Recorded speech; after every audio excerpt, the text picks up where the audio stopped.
Take a drive down the Columbia River Gorge and you can't help notice turbine after turbine taking advantage of the gorge's naturally windy conditions. Students in Carol Patrick's class at Ogden Elementary are learning about 21st century windmills and how to harness clean energy. There's tons of ways to make electricity. That's the big picture lesson for Ms. Patrick's students who are examining how we can get away from our reliance on fossil fuels.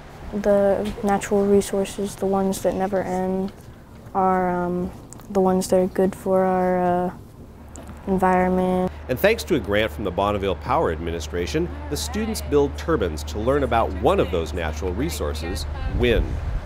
We all started out with the same materials. We made different designs and we cut them out and made sure they were all equal and same, and we tested them out. Using a meter, they experiment to see which designs yield the most power. Electricity is made by things moving.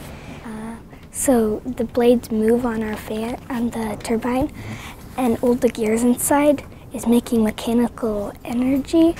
To improve efficiency, the students have to redesign their blades, painstakingly adjusting angles, shapes, and the number of blades. It's hard. You have to do it over and over again. You have to make them smaller, you have to do curves, you have to sand it down, you have to cut it, you have to talk to your whole group. Eventually, they perfect their blades and get enough voltage. The smaller they are, the more volts you can get because you don't get as much drag. These young engineers are able to pump water, power a light bulb, and lift a bucket full of washers. Their teacher is a former engineer herself, and her students follow the same design processes used by engineers in the real world. It's important to document it because then you remember what your steps were, and you can go back and change something if something's wrong with it.